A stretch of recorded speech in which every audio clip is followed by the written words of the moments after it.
High energy here inside the Amazon room. Let's go down right now to Kara Scott, who was with the man to beat. Antonio, you're coming in here as the chip leader for this huge final table. Surely this is the moment you've been dreaming about since you first heard about this tournament.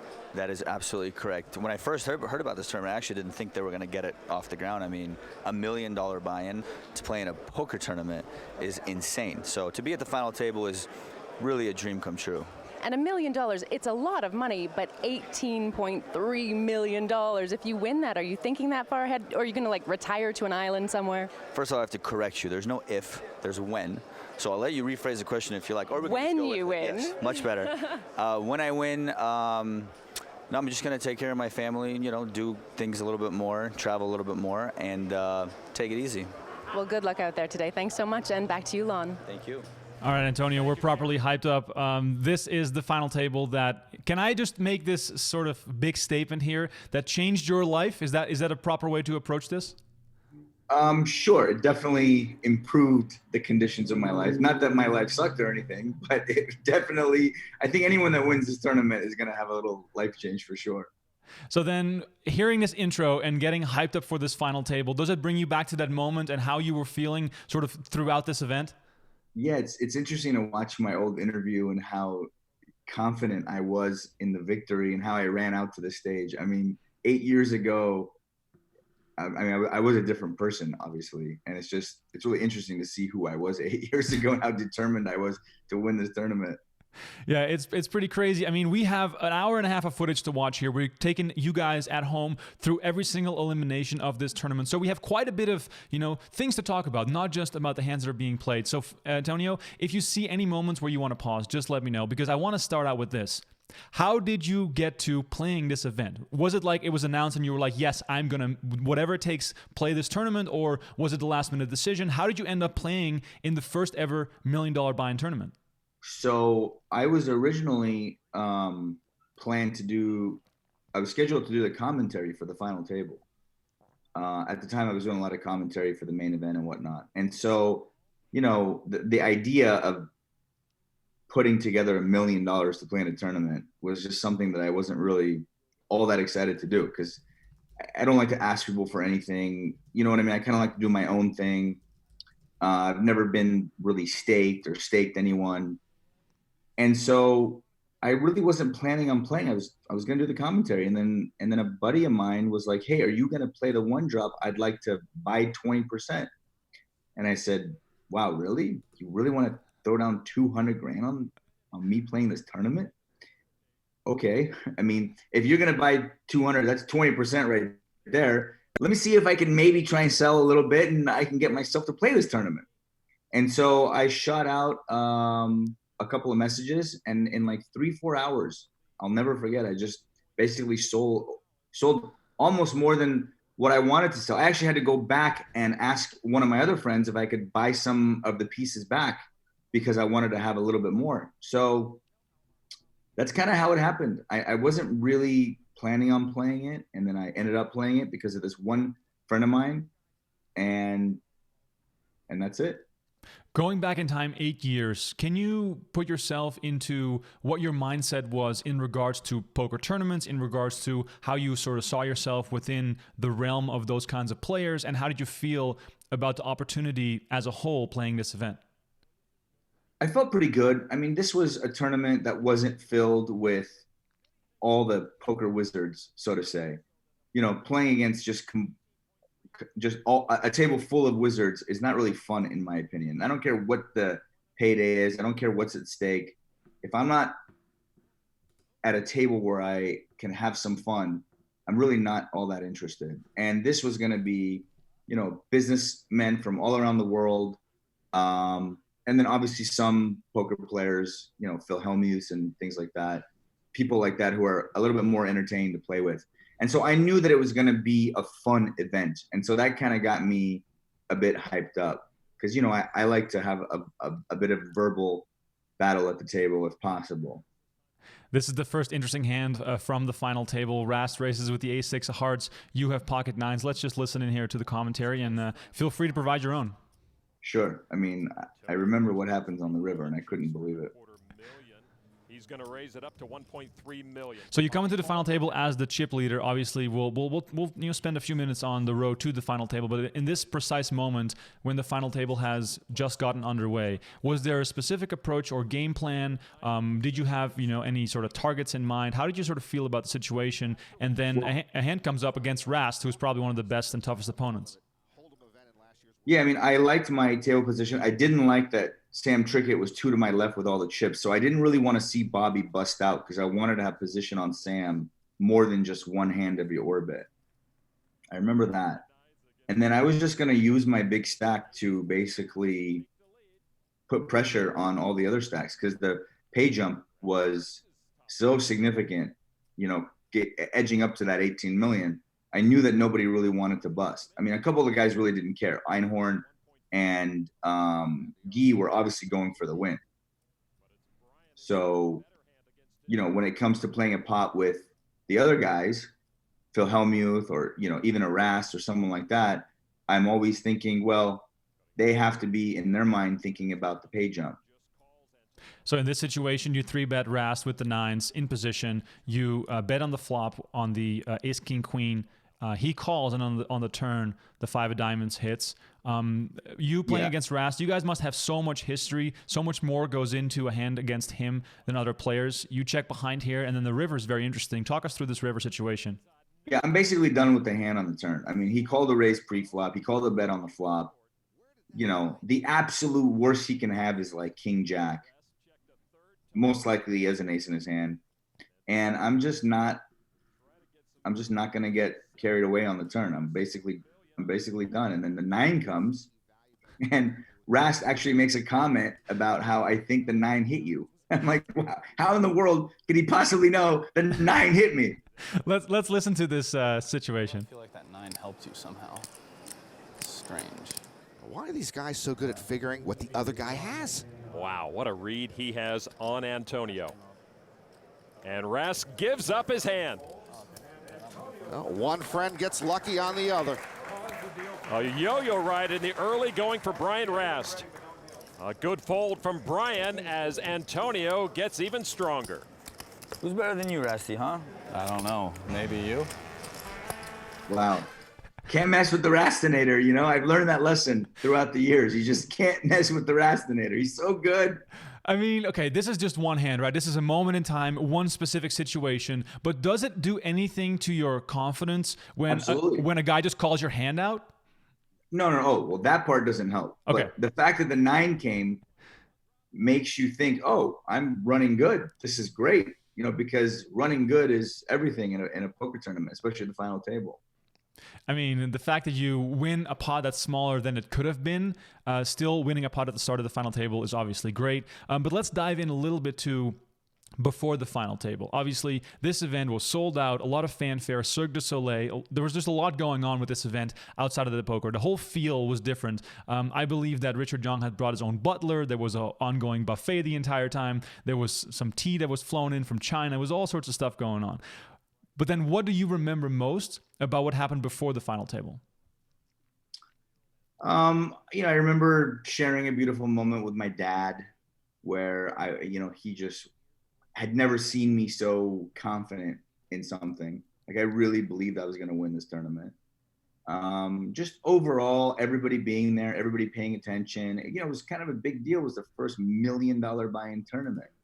And so, just like you said, there's a lot of different things going on, but the overall energy in the room was pretty spectacular. And then we have this. No problem. King's Aces. King's Aces. Yeah, no, it doesn't happen to the best of us. Yeah, would that ever happen to me my way? I mean, come on. Unluckiest guy in poker, right? And he moves them all in over $7.5 million. I mean, I don't know if we're going to discuss it later or not, but there was a hand leading up to the final table between me and Jason Mercier where I had the aces and he had the kings, and it was a massive equity shift. Right. So yeah, while we can talk about the Jason hand, because in this situation it's Einhorn with the aces, who luckily for you did not have a massive stack. You were the chip leader. This hand you get it all in against kings, and you were still the chip leader after the hand ended. But the Jason Mercer hand was very, very interesting. I remember covering this event and standing there while it happened, and you could hear a pin drop after it happened. People were like, sort of like, holy F, what just happened? Because this sort of changed the tournament. If Jason has all the chips or you have all the chips, that makes a massive difference for how this thing plays out. So going back to that moment, like, do you really have like a vivid memory of it?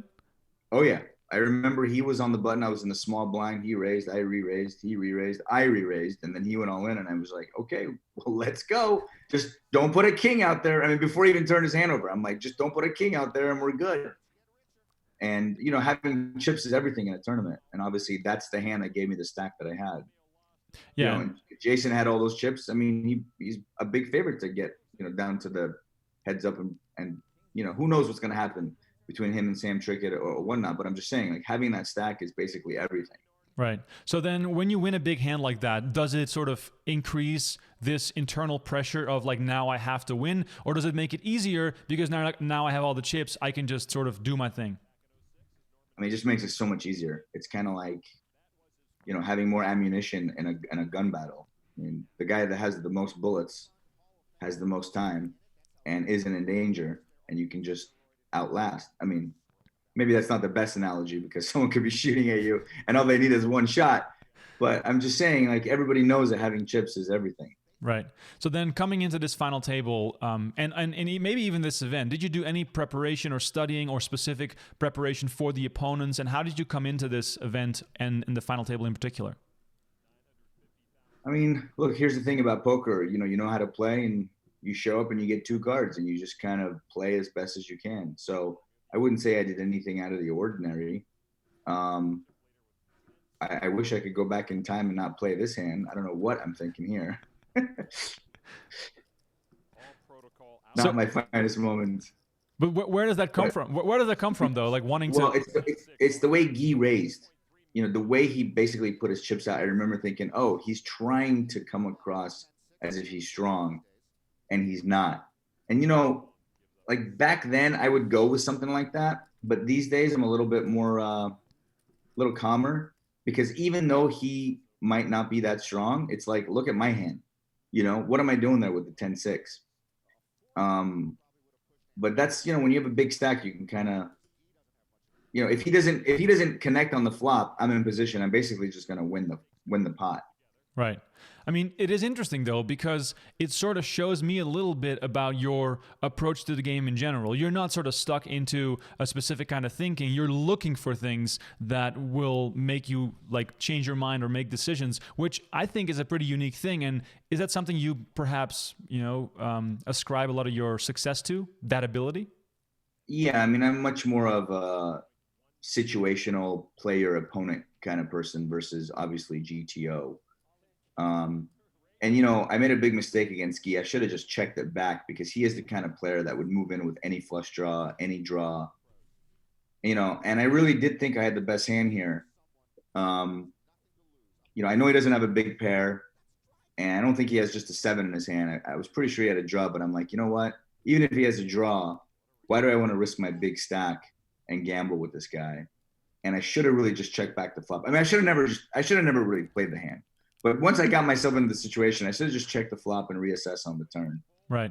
So do you, when you look back on your career as a player across all various disciplines, would you say that you're very good at picking up on what people like to call live tells? Is that one of your strongest abilities? I mean, I don't want to toot my own horn, but that's probably my biggest strength. Yes. And is that something that certainly used to be? But is that something now they're all robots, so there's not much to get. Is that true though? Like, because when I hear the young wizards, as you like to call him, when you hear them talk, they also talk about the fact that they have to really adjust and get used to sort of playing live. Does that mean there's still something to be had there for a player that is coming from where you came from?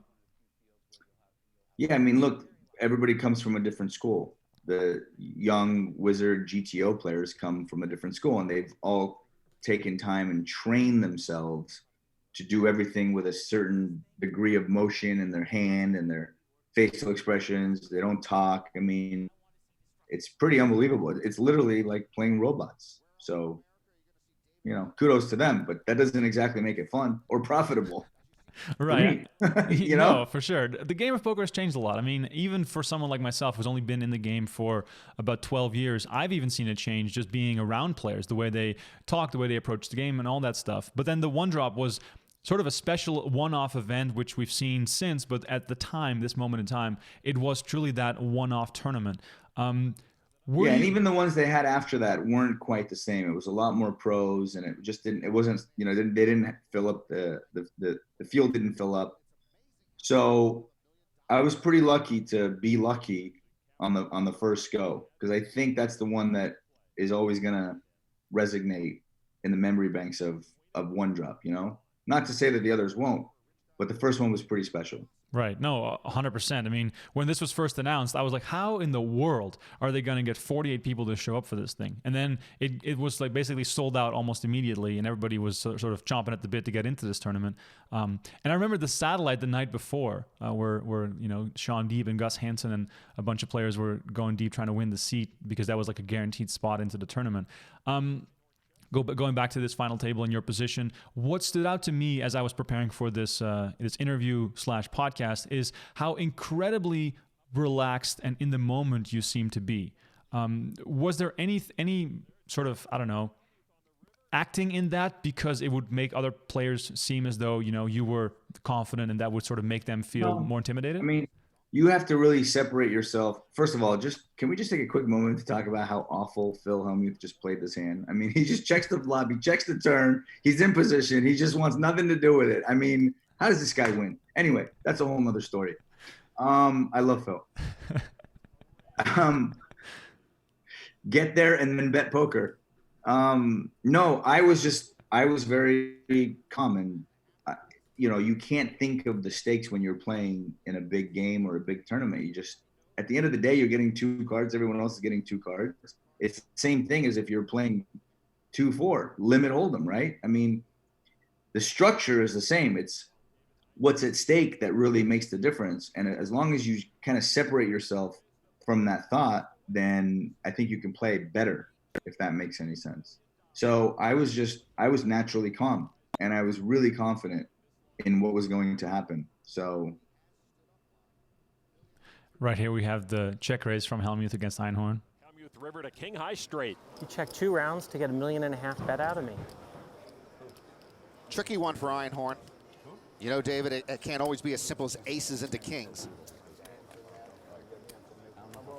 Both these players in need of chips. Queen jack? That's a darn good read from an amateur. All right, I give up. Einhorn gives up, and rightly so, and Hellmuth will collect the pie. Hellmuth, by the way, on this very episode goes into detail about how everyone plays like this, and I play like that, and it's white magic, and it's just tremendous. It's just absolutely out of this world. Well, I'm pretty sure every other player in the world will agree that you're supposed to just take a little stab at the flop, or at least bet the turn. Just try and give yourself a chance to win. I mean, there's a lot of money out there. But, his style is to check back, get there, make the nuts, and then raise. Right. Well, I mean, making the nuts and raise doesn't sound too bad to me. For years I've been offering, because he's always basically, we're always poking at how hopeless the other person is in poker. I think he's hopeless. He thinks I'm hopeless. And so for years I've been offering him a bet.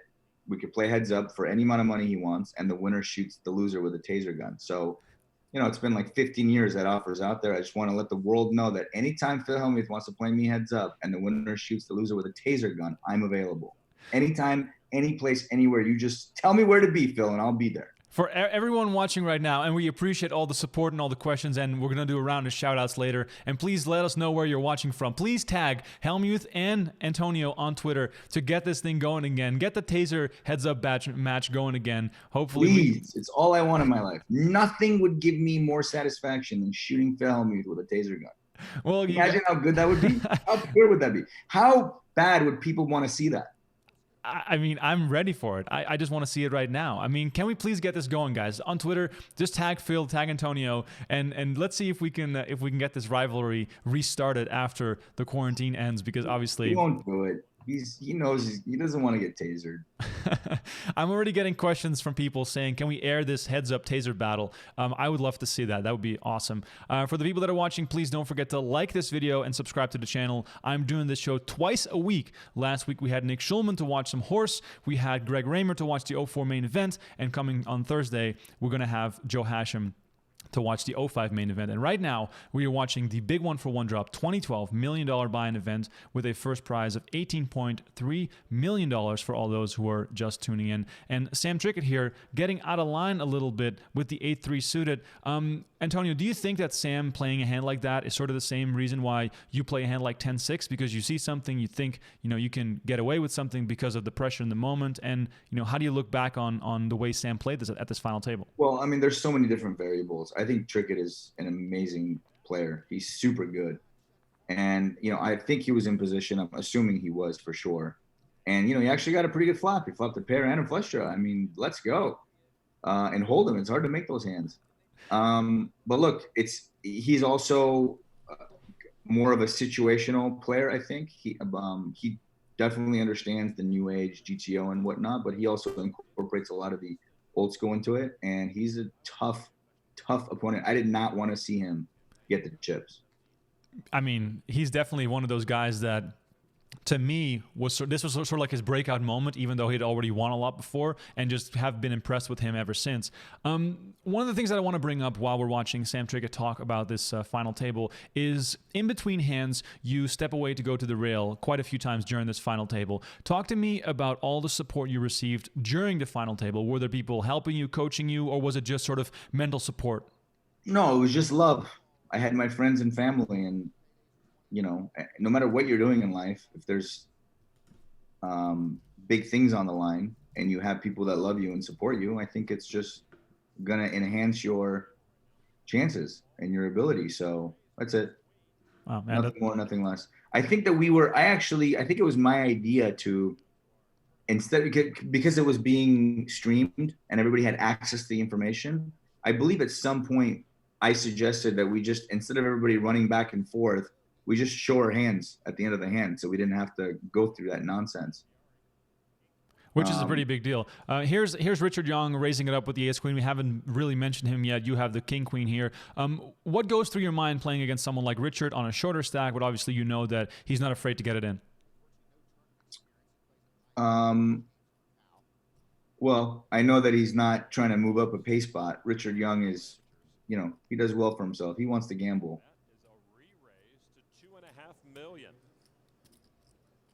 I don't know what the positions were, but I kind of wish I had just called. So in this hand, Richard Young raised under the gun, and you 3-bet from the small blind. Okay. Oh, he raised under the gun. Got it. Just call. How big was the stack? I'm very nervous to just like Antonio's hand right now. I feel like Richard's just getting stubborn with like king queen or something. Did you hear that? Ras just talking strategy to Guy on the side. How much you have there? Yeah. So, I mean, these are the spots where it's just powerful to be the pre-flop aggressor. I don't even remember what happens in this hand, but I'm sure I bet. Yeah, so Richard had 4.1 million behind, so basically a pot-sized bet, and you put him all in on the flop, which, takes some balls because his range includes a lot of pairs. Yeah, it also includes some ace jacks and ace tens and whatnot, and there's a lot of money out there, and I can sustain the loss, whereas he can't. So in that spot, you kind of just have to go for it. Now, I think he made a mistake in just not going all in pre-flop, because he's only going to flop a pair a third of the time. So 2/3 of the time, unless he's going to call me with ace high, he's basically just losing the pot. Yeah, no, definitely. And in this situation, your big stack definitely helped. Looking at the chip counts here, you're sitting on 97 big blinds, Trickett on 92. So it almost seems though you guys were destined to go heads up unless, something big happened from one of the smaller stacks. The pay jumps in the beginning weren't that big. And then all of a sudden, they were skyrocketing towards the end of this final table. How much do you think the payouts played into the way this final table started out? I mean, I think about half the table is really thinking about the pay jumps, and the other half are not. So usually at a final table, most guys are thinking about the pay jump and playing accordingly. But at this table, I think only about half of them were. And, you know, it really depends on relation to net worth for each individual. Oops. You continue your aggression here, Rast, with the ace-jack. You re-raise with ace-5. Yeah, I mean, even if you have ace-jack and you have a reasonable stack and there's a bunch of, you know, shorter stacks at the table, it's like, you know, do you really want to go with ace-jack for all of it? I guess against someone who is 3-betting light a lot, you probably do. But it's not an easy thing to do. It's really not. I mean, what if I just woke up with a hand and that's it? That's the end of the Rastinator. So, man, I haven't watched this table in so long. I think he just calls. I don't even remember, or maybe he just folds. Brian folds the best hand as these two continue their... So how much plays into how well you know Brian at this final table? Well, Rast is very sticky. Like, he just does not like to fold, and he knows that I know that. So me 3-betting him there, you know, I'm supposed to be pretty strong.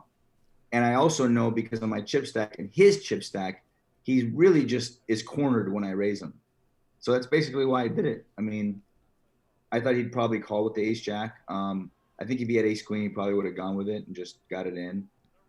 You know, you don't want to. Let me just tell you something, Remco. There's no future in trying to bluff Rastinator long term. Okay, he is the last person in the world I wanted to play heads up. I was so happy that I had more chips than him, and I was on his. I had position on him most of the hands. So Rast is an interesting subject. You guys are obviously good friends. A few weeks ago, I put a list out there on Twitter. I know you're not on Twitter a lot, but it got a lot of traction. And what I said was the top 10 most talented poker players ever. So not results, not who's the best, who has the most poker talent. And Brian Rast's name, which I did not include in my top 10, but I did have a lot of other big names on there, was mentioned a lot. Can you speak to what makes him so good and why is he so talented at the game? Well, he's brilliant. I mean, the guy went to Stanford, for one, even though he dropped out to play poker. He just, you know, he's a solver. So if he has a hand or a situation or something, he'll go back and put in the time and the effort and research and find the answer. And then he'll incorporate that into his play. So, and on top of that, he's completely fearless and he's got a lot of heart. So playing with someone who's exceptional at the math, has a lot of heart, and plays with no fear is very, very tough to overcome. And right here, he is called the all-in of Richard Young with King Jack against the Ace Deuce. Brian getting ready to pay off Richard. All right, the river card now is a king, and that will win for Rast and end the tournament for Richard Young. And Rast acknowledging his skillful play on that one with a little bow. It's so funny to me because people that are watching right now, let me know how you feel watching this back. Because to me, I can watch a $100 tournament final table with about 1,000 times more tension in the room than a $1 million final table with 18.3 million up for grabs. This felt like a home game, really. Like, did it feel like that? Like you guys were just out there having fun playing for millions of dollars? Totally, 100%. That's what I loved the most about it. It was just a group of guys playing a fun home game, it almost felt like. You see the smile on Richard Young's face when the king came? I mean, he wasn't upset. He's just like, yeah, let's go. Oh, man. It was amazing. It's so crazy. I mean, we just lost our first player at the final table. You guys who are just tuning in, we were watching the 2012 Big One for One Drop final table with Antonio Esfandiari, the magician. One of the most interesting final tables that I've seen in a very long time, and it's a pleasure to rewatch it here with you guys. Please don't forget to like this video, subscribe, do all that good stuff because it really helps us out. Guy Liberté, let's talk about him for a second. He started Cirque du Soleil. He started the One Drop charity to, you know, bring water to places in the world that don't have access to clean drinking water. Talk about him as a person and him as a poker player and your experiences with him, because obviously he meant a lot for the game of poker with the charity, but also, you know, bringing together players from all over the world to play in this event. He is the ultimate model of live your life to the fullest. I mean, it really doesn't, there's no bigger example for someone who's enjoying their wealth and their life more than that guy. And he really just, his parties are legendary. He travels the world and, you know, he gambles, he does whatever he wants, but he does everything to the fullest. And I really respect that about him, because I think he really understands the you only live once motto. You know, I've hung out with him on numerous occasions, and he's always been a great host. And, you know, I can't say too much about the things I've witnessed, but I'll just say that the man lives life to the fullest, as you can imagine. I mean, I used to think that was me, but no, not even close. Right here, it is Bobby Baldwin, also a legend, all in here against Guy Laliberté with 4-5 against King 9 suited. Let's listen in. Avenue of survival as Guy has 2 pair. Good hand, Guy. Yeah, but maybe a 7 there. Yeah. Only a river 7 Maybe. saves Baldwin. The river card. Oh, and the world champ gets his 7 and doubles up with No a straight. problem. Skill. Some guys can do it, huh? Oh my God, Bobby Baldwin. I love Bobby Baldwin. He and I have actually become pretty good buddies as of late in the last few years, and he is just a gem. He is so witty, this guy. I mean, if you ever had a chance to hang out with him and have drinks with him, man, there was a night we played poker, and after the poker game ended, I'll never forget, we were in my buddy's like outdoor cabana area, and we just sat there for 2 hours listening to Bobby Baldwin stories. I mean, the guy should write a book. If anyone should write a book or make a movie about his life, it's that guy. He has so many amazing stories, and his story is pretty remarkable too. 1978 main event champion, casino executive in Las Vegas for many, many years. He was like the original young gun in the 70s playing poker with guys that were double his age, you know, in many, many cases. I mean, Doyle Brunson is 20 years older than Bobby Baldwin, and Bobby Baldwin was already playing poker in the 70s, which is just really, really hard to imagine. Did you hear stories of like the past? Like, does he talk about sort of what it was like back then? Because it's so hard for us to get to know anything about that. Yeah, I mean, he was telling stories about those days and the days between then and now, and these days, and his whole experience as being running the biggest casinos in Vegas and all the things that come along with that, and some of the big decisions he's had to make. It was really fascinating. I mean, if you ever get a chance to get some Bobby Baldwin time, I highly recommend it. All right, Bobby, I know you're probably watching. You're probably a big fan of the show. Hit me up, Bobby. That's all he does with his time is watch this show. He's one of my biggest fans. Thanks, Bobby. Just hit me up. You know where to find me. Antonio's got my number. So we talked about Guy earlier, and you talking about how he lives life to the fullest. You also are not unfamiliar with living life to the fullest. Do you feel as though up until this point you've made all the right choices? You know, experienced all the right things, a party lifestyle, family man. You know, on that arc, and what's there left to do to sort of live life to the fullest from your perspective? Oh, it's a good question, Remco. Honestly, when I was in my prime, my party days, I knew that I was only going to be in my 20s and early 30s once. I knew that things were going to change, and I always knew what I wanted at the end of the road, and that was to settle down and have a family. You know, you've probably seen my relationship with my dad, and I couldn't wait to have my own kids. Even in my prime going out days of being a complete degenerate, you know, 5 nights a week, coming home at 6 a.m. every night, living on the strip, I still at the back of my head always knew what I wanted at the end. And so I really tried to maximize my youth as much as I could. And I think I did a pretty good job. And it was right around this time of this tournament that I met my wife. And, you know, I kind of thought after winning this tournament, I was ready to go. But I met an incredible woman, and there was no way I was going to let her go. And so I think that not only did I live life to the fullest, but I think that I'm currently living it to the absolute fullest, because I get to wake up with my little boys every day. take them on a bike ride by the beach, go get breakfast. I mean, you name it, whatever it is. Anything I do with them is just, it's incredible. I mean, being a dad is single-handedly the greatest gift on planet Earth. You know, you tell me I could win the World Series of Poker main event 10 years in a row or be a dad. I mean, I take dad all day. It's just not, it's like not even close. So is that also the reason why, you know, we don't see you all that often anymore in tournaments, or does it more have to do with the tournaments itself? It's a little bit of both. It's mostly, I mean, really, the reality is I just don't like to leave my kids. You know, they're only going to be this age once, and they are the real sweet, no matter what anyone tells you, the sweet age is between 2 and about 4.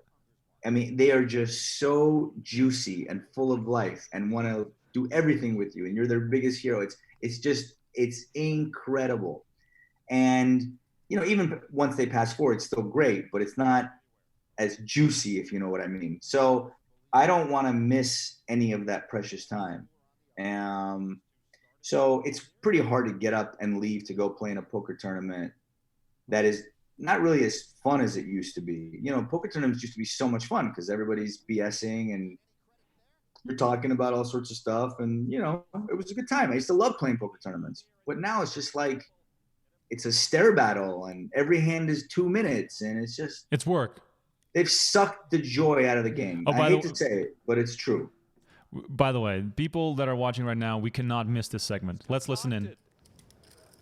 The commentators and the kids think that you play poker like this, in this box over here. Now I know what they do.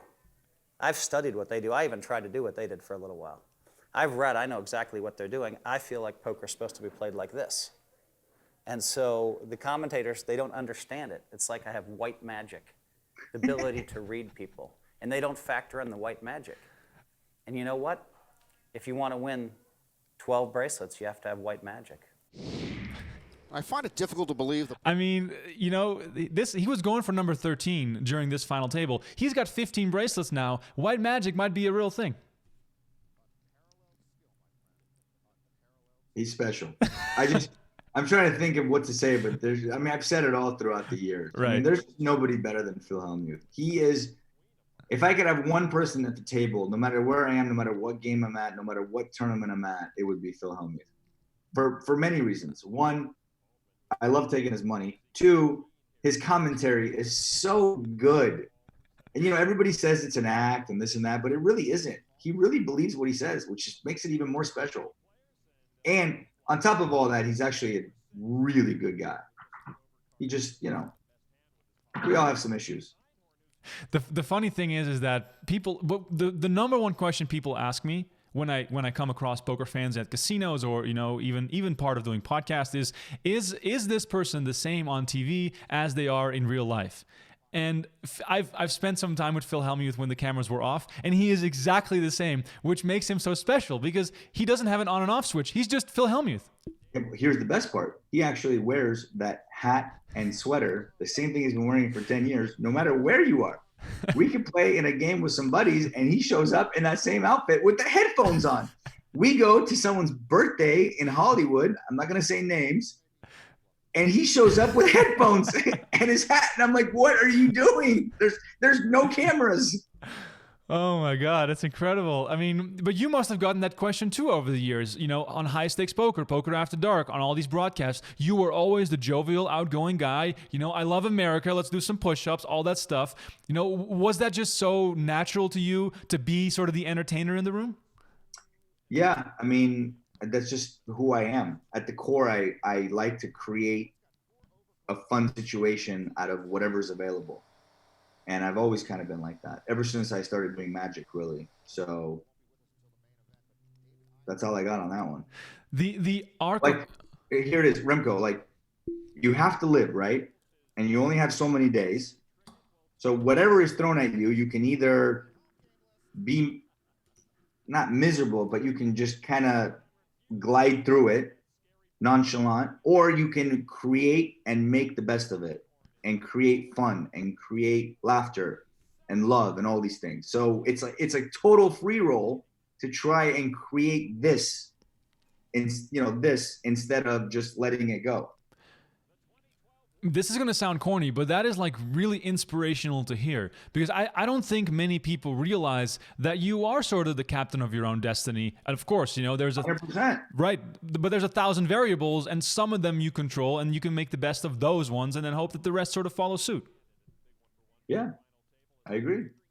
So then what I'm also interested in is this final table, obviously $18.3 million. You didn't have 100% on yourself, but you still won a good chunk of money. How did that change your life? Were you at this point still, you know, as they call, grinding it out, or were you already comfortable to a point where you were like, you know what, I'm going to be fine, it's going to be okay? Or was this maybe one of the reasons where you're like, okay, I can now take a step back and just focus on some other stuff? Well, I'll just say that the money I earned from this tournament didn't change the way that I lived my life, but it certainly was a nice boost to my bank account. But I think that it was way more than the money. It was the prestige of winning this tournament went a long way for me. You know, once you're the guy that won the biggest tournament in the world, a lot of different doors open up. Right. So was there a noticeable difference between being Antonio Esfandiari bracelet winner, WPT winner, and Antonio Esfandiari big one for one drop winner? Yes, because the conversation only switched basically to the one drop. You know, in the past, it's like nobody really talks about a WPT you won 8 years ago or anything like that.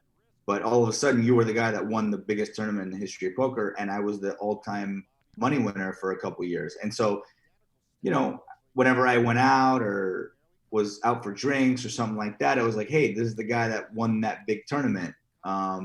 So there was a lot of little bonuses that came along with that. That's really cool. We got an all-in here between Bobby Baldwin and Guy Liberté. Let's listen in.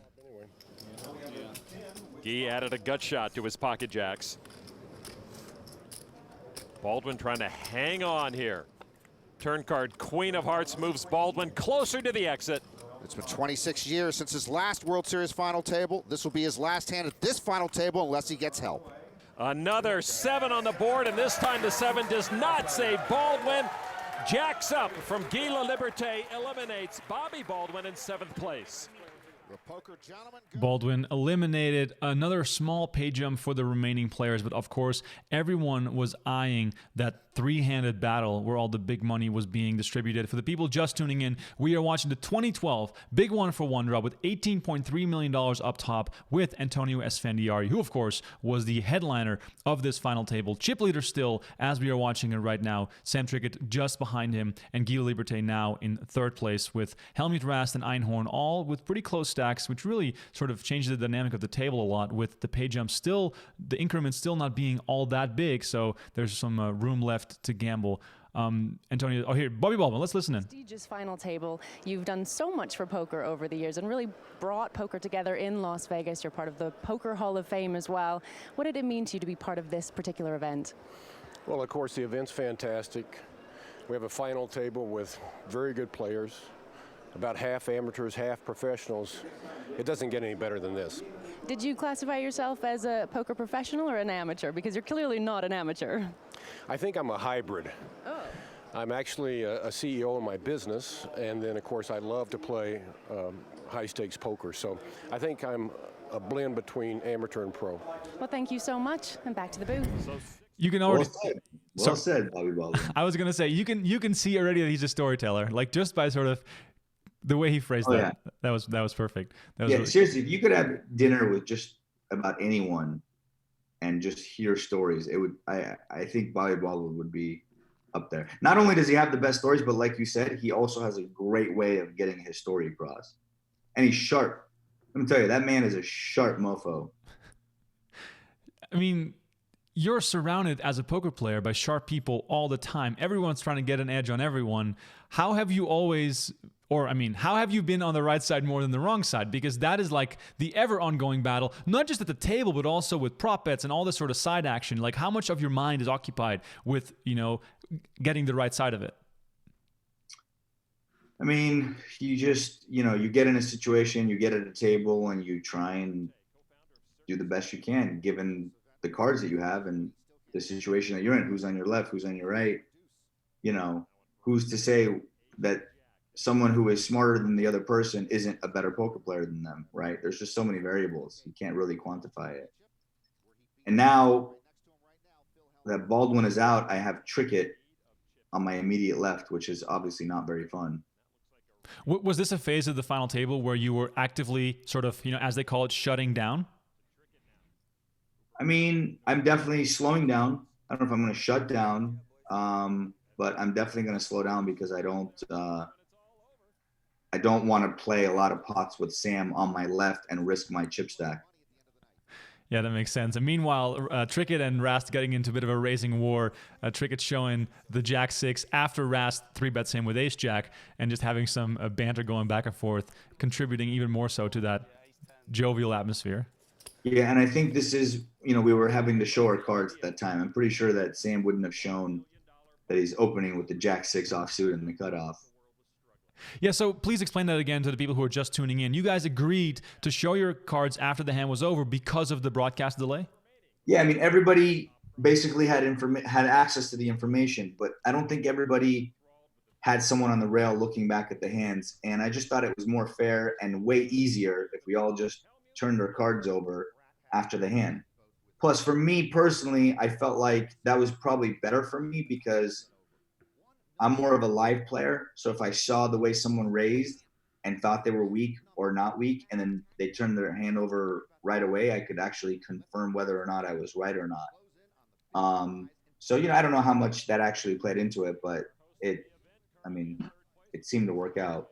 Worked out well enough for you. Yeah. Sam Trickett with a real hand this time, pocket nines. One of the few real hands he's had at this final table. And with the nines, he raises to 1.2 million. Pocket kings for Einhorn. Ooh, the hedge fund guy is a risk management expert.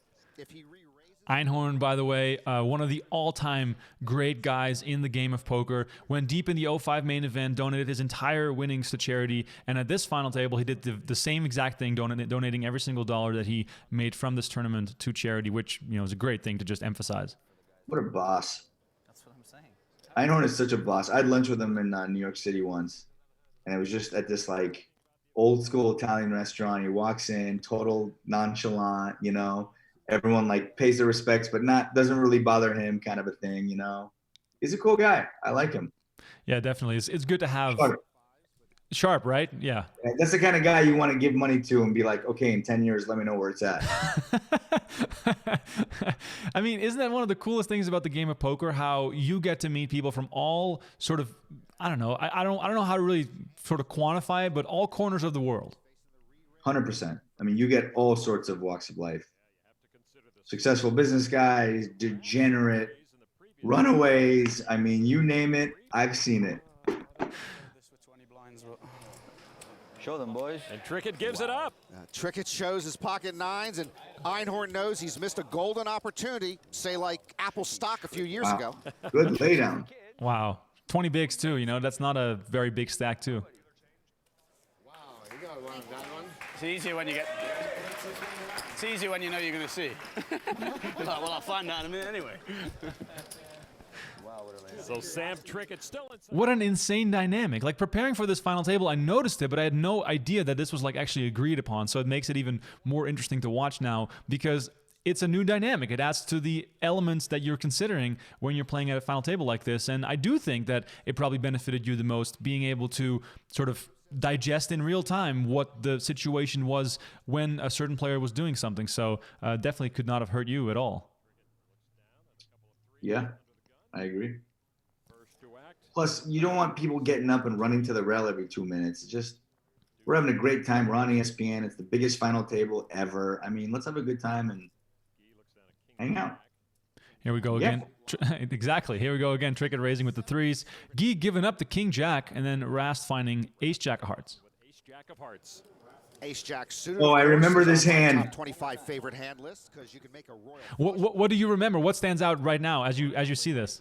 It's a pretty insane run out, and I mean, Trickett definitely had a horseshoe. I'll tell you that.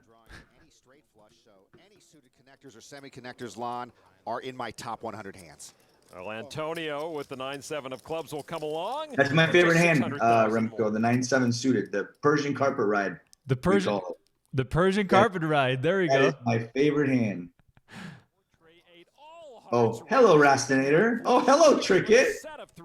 Unreal. That's an action flop, unless you have 0% next to your name. And that is Antonio, who checked. So now, like, how good does that feel? You're playing for all this money. You're on the button. You fought the hizzies, and the guy's betting right into you. 1.8 million. Rast with position and the ace-high flush.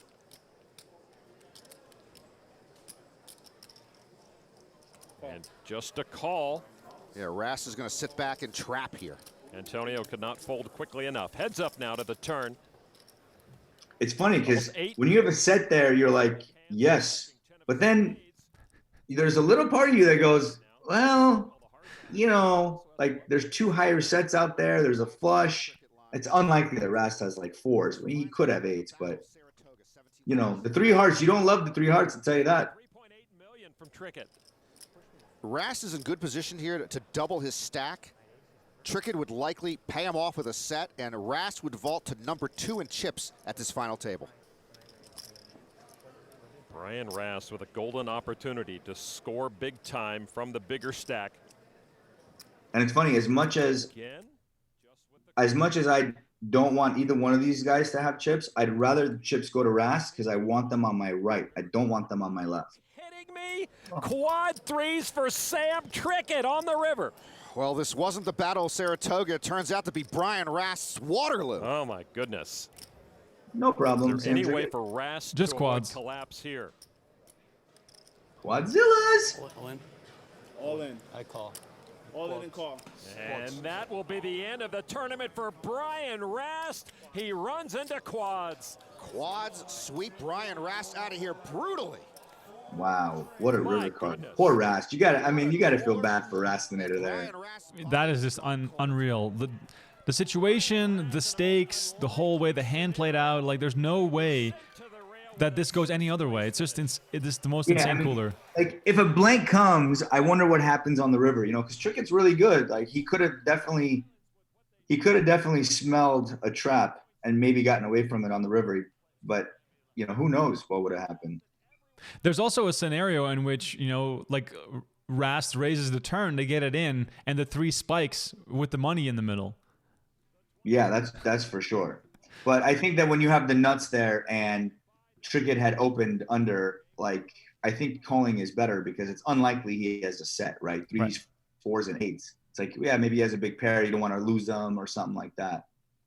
And especially because he has the nut flush. Because if Trickett has, you know, queens or kings or even aces, you know, if he's got queens with a king of hearts or something, queen of hearts, you don't want to lose them.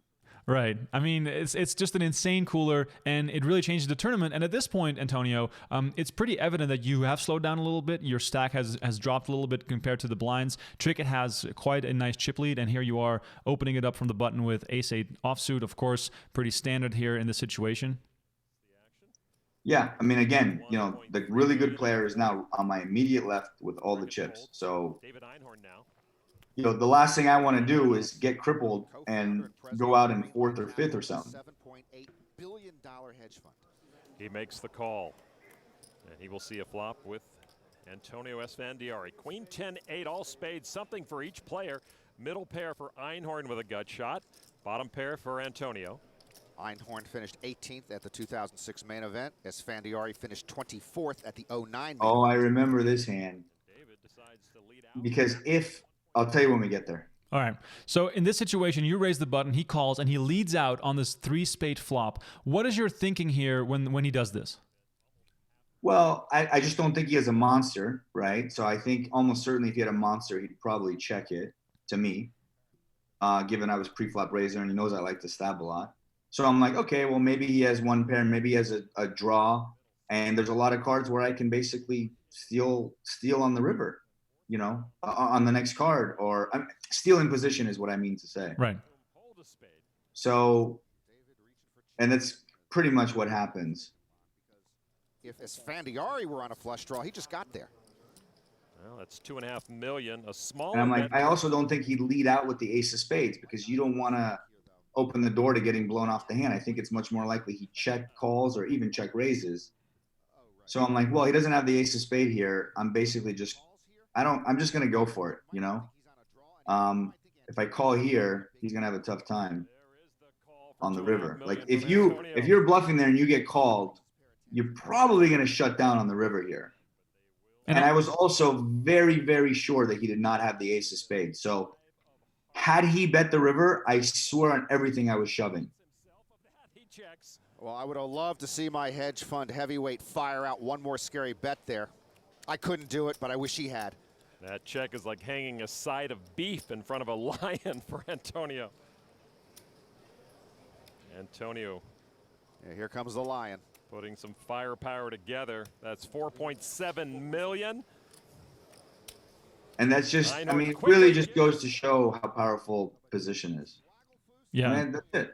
Like, I could have never won the hand if I wasn't in position. So, you know, when you get in these kind of sticky situations where you don't really have any involvement in the pot, but there's some money out there, you can kind of go for it when you're behind, like behind the person as far as the action goes. In this situation, how much of your thought process goes into, you know, how important the bet size is versus Einhorn? Because as far as context goes, from what I've seen, Einhorn is a pretty tight player. He doesn't, you know, get super out of line. He plays big cards. So with regards to the bet sizing there, do you think like maybe I should go smaller to make it look stronger? Do you think I should maybe go bigger because that's going to make it harder for him to call from his perspective? Well, I think that, you know, again, in that specific hand, you know, 4.1 at the time felt like a number he couldn't call without basically having it. Like even if he had a medium spade or the queen of spades or something like that, I felt like he just can't call because I'm supposed to have the ace of spades in the spot. He doesn't want to lose 4 million off his stack. So that's why I came up with that number. All right, here you got ace king against Liberté opening with 6-3 hearts. One of the premium starting hands. Antonio with a re-raise. Oh, this was a really big hand. This really changed a lot of the momentum at the final table, I feel like. Thinking of coming along with his suited connectors. You are right. At least come along. Oh, he's going to do more than that. Trickett cranks the pressure even more. A third raise. So how much do you think this plays into Trickett thinking that you're likely to try to take advantage of Guy, who's, you know, probably a loose opener, and he just wants to, you know, abuse you with his big stack? Yeah, but I mean, that's a lot of it. It also sets the momentum for the rest of the final table. Like, hey, you better not be 3-betting. That's my job. I'm on your left. You know, if you keep doing it, I'm going to keep raising you. So it kind of makes me put the pedal on the brakes, if you know what I mean. Right. So, and he also has position on me in this hand. And he also has a hand where if he hits, like I'm never going to see it. So I totally understand his play. And then is there an argument to be made in your situation because he is the chip leader to 5-bet before the flop? Well, because he has such a big stack, if I re-raise pre-flop with ace king, he's going to call me. And if I don't flop an ace or a king, I'm in like a pretty bad spot. Right. You know, plus if I 5-bet and he re-raises me now what do I do? So because I'm out of position and because we're both big stacks, I think my best line is just to check, just to call and see what happens. Now, I got a dream flop, but if I don't catch that flop, I'm still probably not just folding to a single bet. You know what I mean? So I think that my play is right. Again, I don't know. I don't know what GTO is there. I'm not a GTO guy, but it felt like I shouldn't risk my whole stack there with ace king. That's for sure. No, I mean, I think there's a lot of players watching this stream right now, and I'm going to just assume that 99% of the players here are, you know, not GTO wizards. They are just people looking to learn a little bit from your advice as well. So in this situation, when you call a 3-bet out of position with ace king, it's not just a situation where, oh, unless I flop an ace or a king, I'm done with the hand. There is sort of a step beyond that.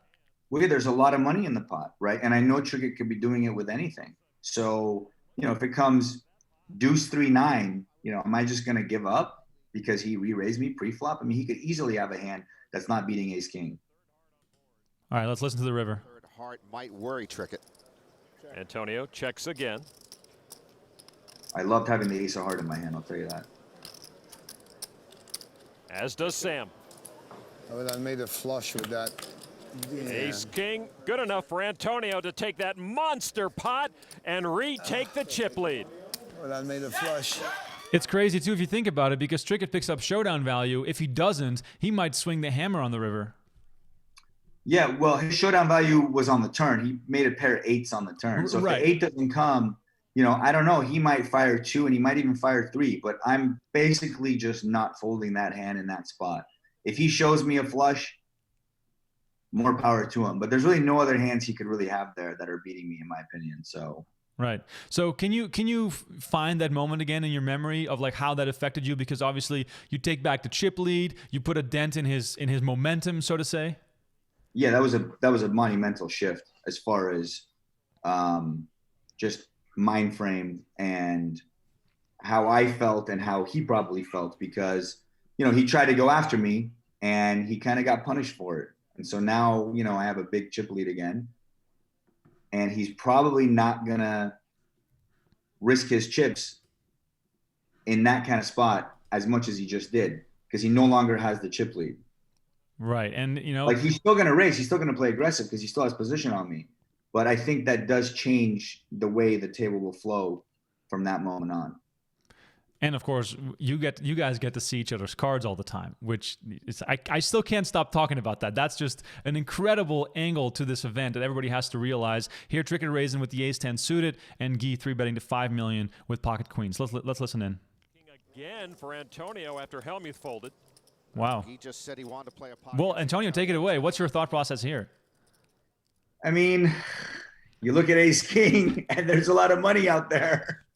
Let's go. But really, if, Trickett raise, which I'm not really worried about his raise because he's raising pretty light, and then Guy makes a $5 million. I mean, Guy could have ace queen, maybe.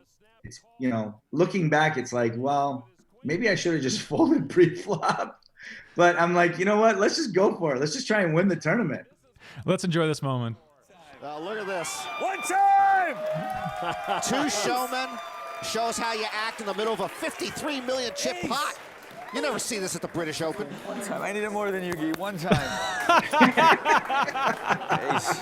Come on, Guy baby. It's true. It is true. Risk with the queens against ace-king.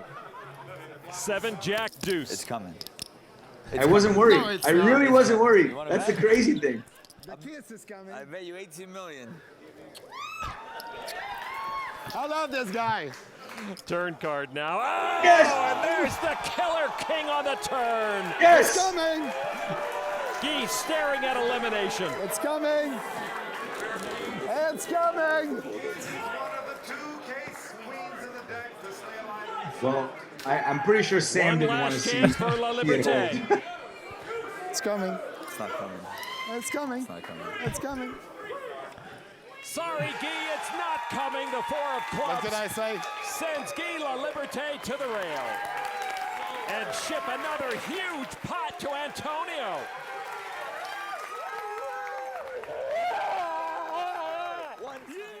Yeah. Thank you for the tournament.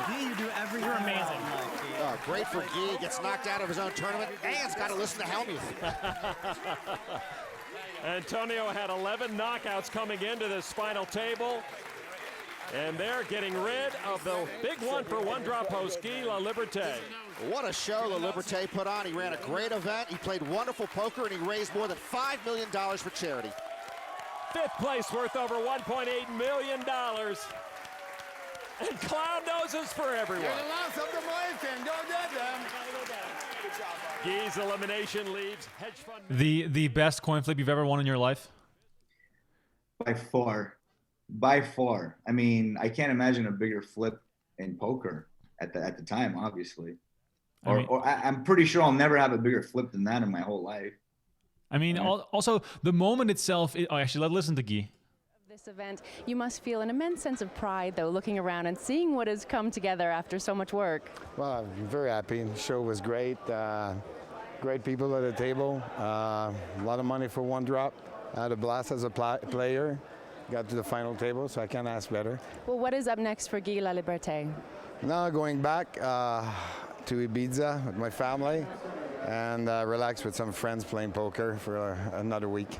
A little bit more poker. A little bit more poker. Well, thanks so much, and I'm sure we'll see you again. Thank you. Thank you very much. The key word there that Guy used, Antonio, is the word show. It was a great show.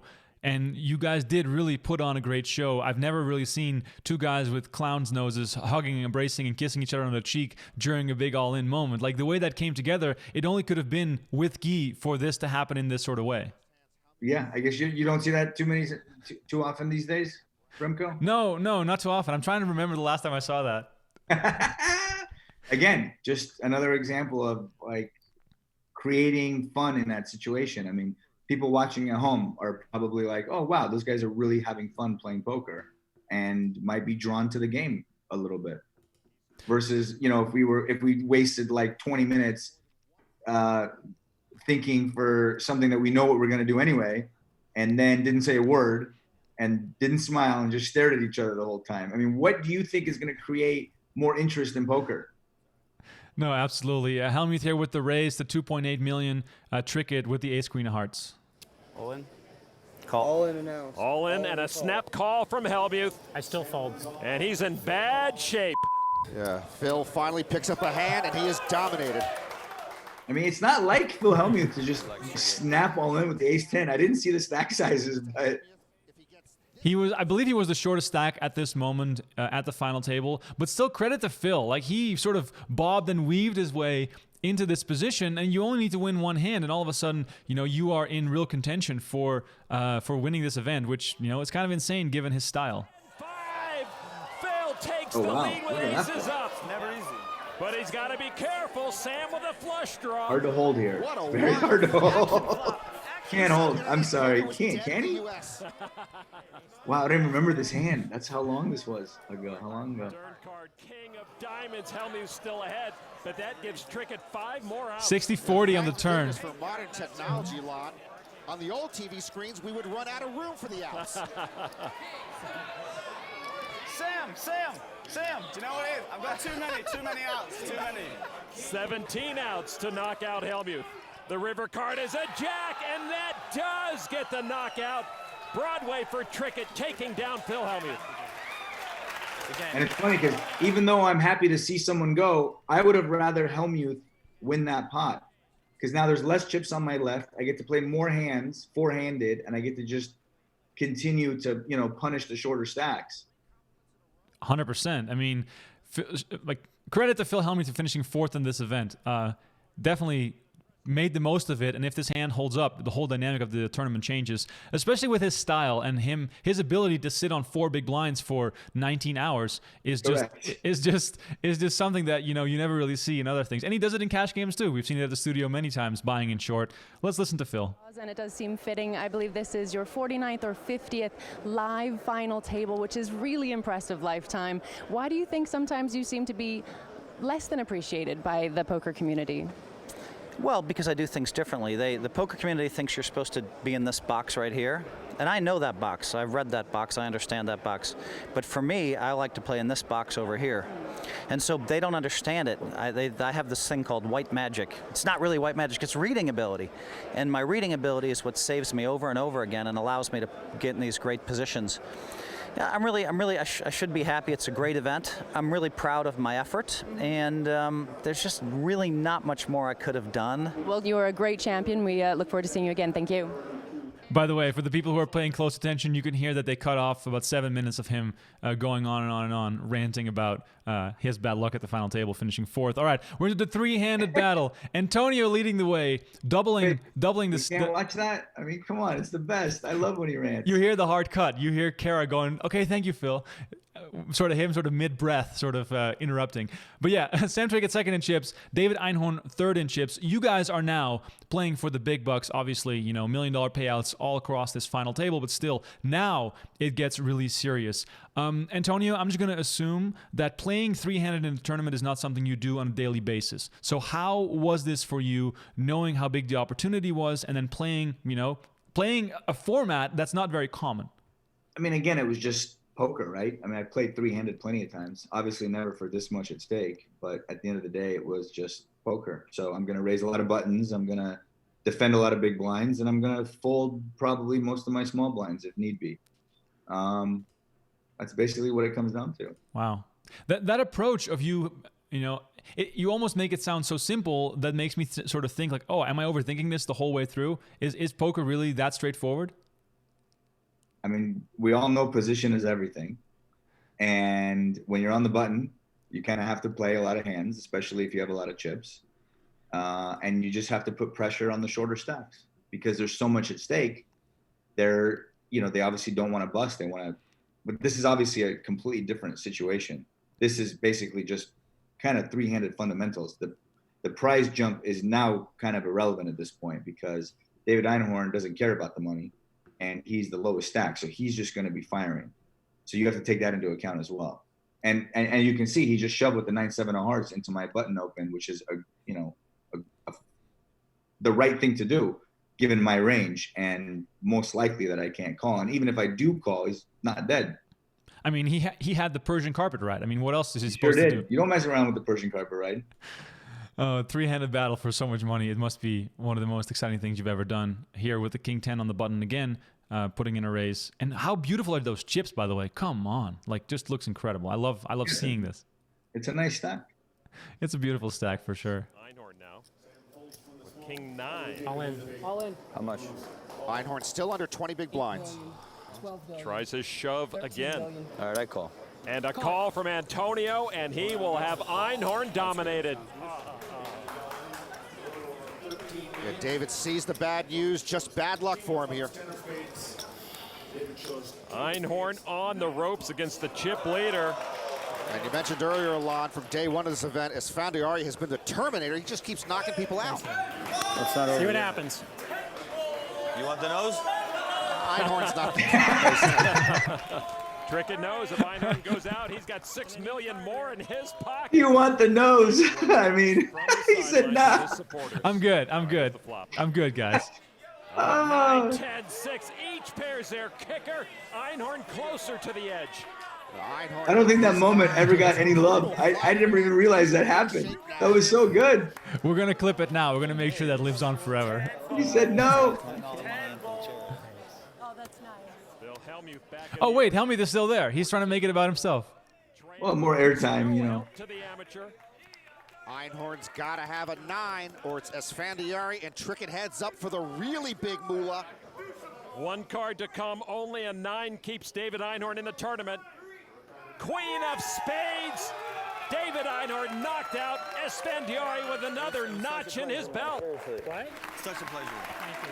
Nice to meet you. Good luck. Nice to meet you. When you take it good. We lose our last businessman. Einhorn with another incredible run.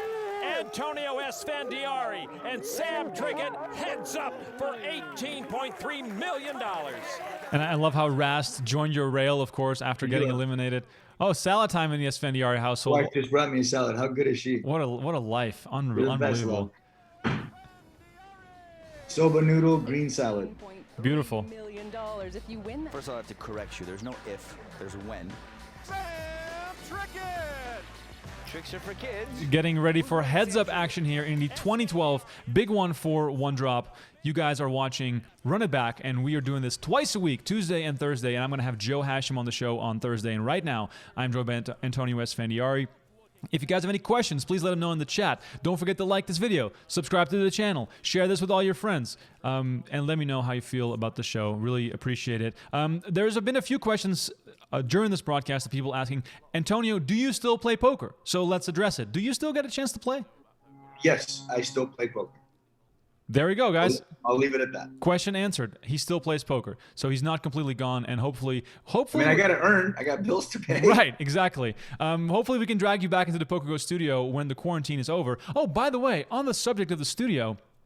For everybody watching right now, we are releasing WSOP Classic on PokerGO right now. We're going year by year. 03, 04, 05 are now available. 06 is going to be next week. So we're also having all the high-stakes poker seasons available on PokerGO. Antonio Esfandiari, along with Barry Greenstein, Dola Brunson, and Daniel Negreanu, were the only 4 players to play all 7 seasons of high-stakes poker, and we are bringing it back. We are working on the lineups. We're working on all the logistics of getting all that stuff together. Antonio, do you want to be back on High Stakes Poker? How is this going to work out? Are you still excited for the show? I would love to come back to High Stakes Poker. I think that was the greatest poker show that ever took place. And I'll never forget when Maury Escandani, the producer, was a very good friend of mine, and who has done so much for poker, called me and said, "What do you think if we put a cash game on TV?" And I'm like, I just don't know if that'll work, Maury. Of course, I was dead wrong, and it turned out to be probably one of the most popular shows of all time. And I think Gabe Kaplan had a lot to do with it as well. Yeah, I would love to play. There's no way that high stakes poker is coming back, and I'm not going to sit at that table. It's going to be like Antonio is going to be like knocking on the door. Let me in. Give me a seat.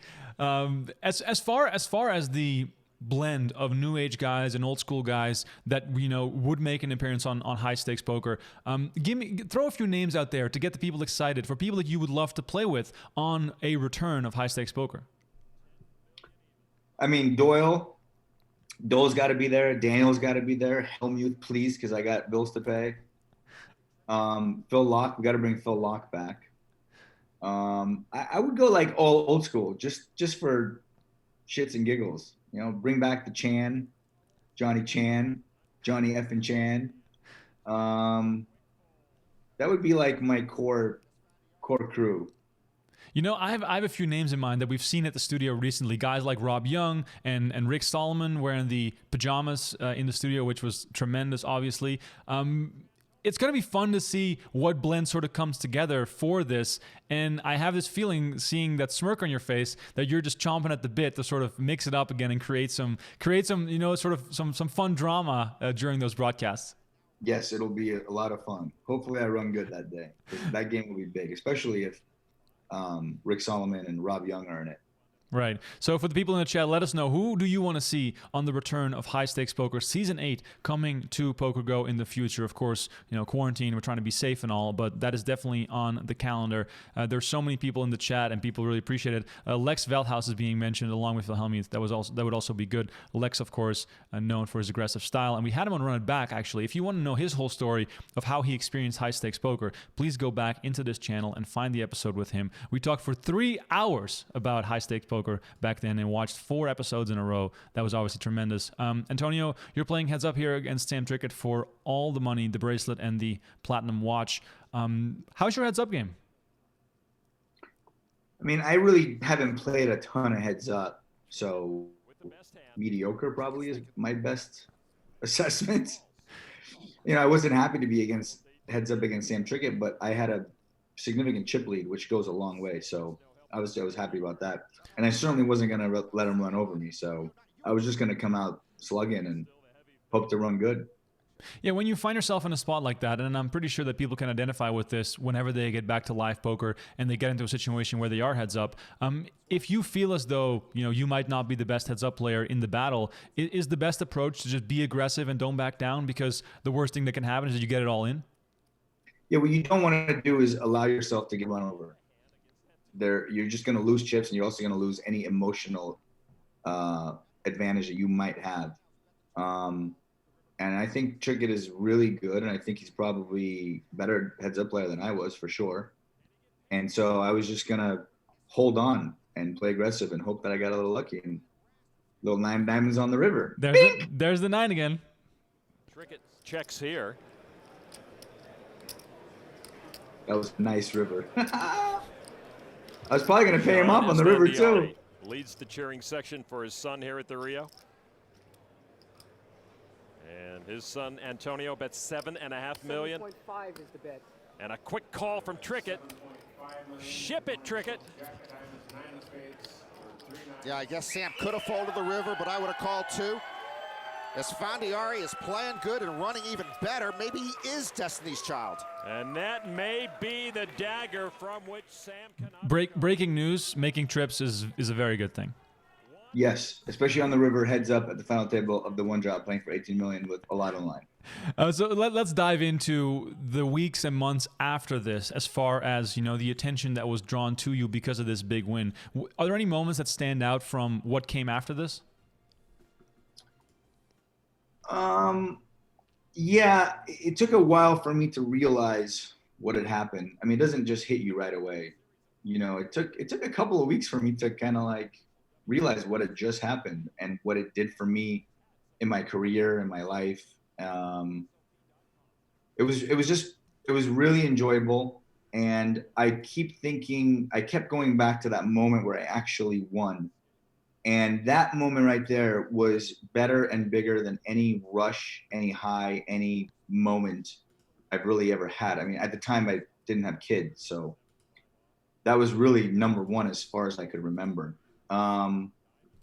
It was just such a euphoric utopia. It was unbelievable what that felt like. And I'll probably never have that feeling again for the rest of my life. I mean, you know, even if I win another big tournament, it'll never be like that one.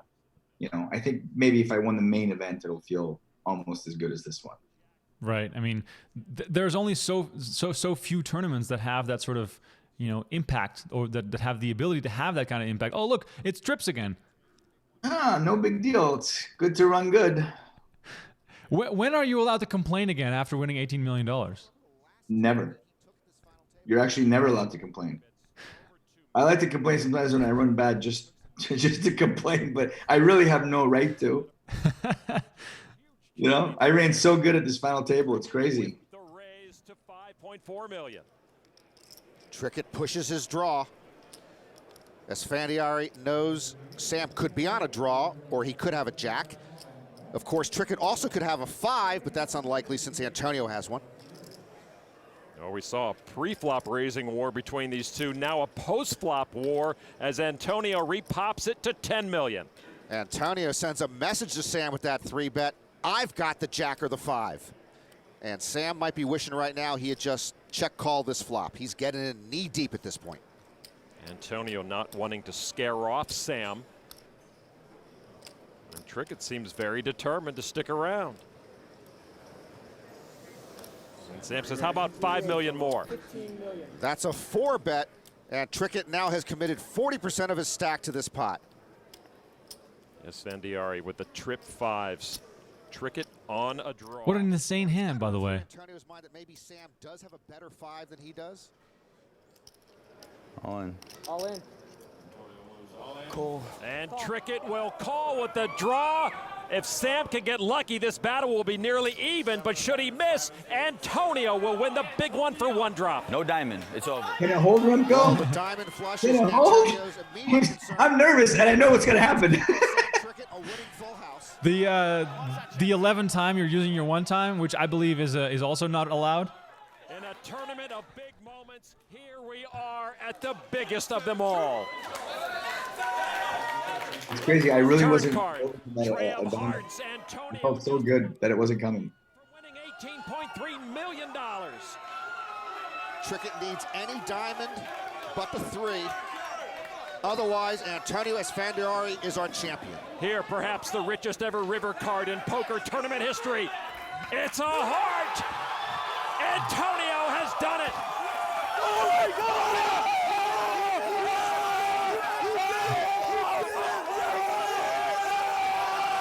My dad can't get in. Trickett had no answer for any. I wish, if I could go back though, I would have stopped. I would have shaken Sam's hand, and then I would have gone for the celebration. I really wish I could go back to that moment, but. You did take off the glasses knowing they would be pulverized. Correct. Emotion got the best of me, but I didn't want to ruin my glasses.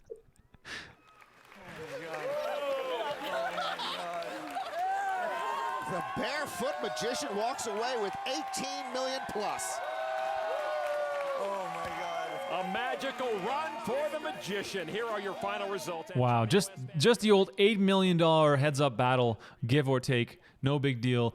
First overall on the all-time money list standings back when this happened, and you held on to that position for quite a few years. That list, of course, has gotten out of control, sort of from the moment that you won this. It's gotten crazier and crazier. Do you still have the watch? The bracelet? Well, you got a watch, right? The Richard Mill. It's not a watch. It's like it's a bracelet with a diamond floating in the middle, kind of a thing. Oh, cool. Yeah, no, I lost it in a poker game.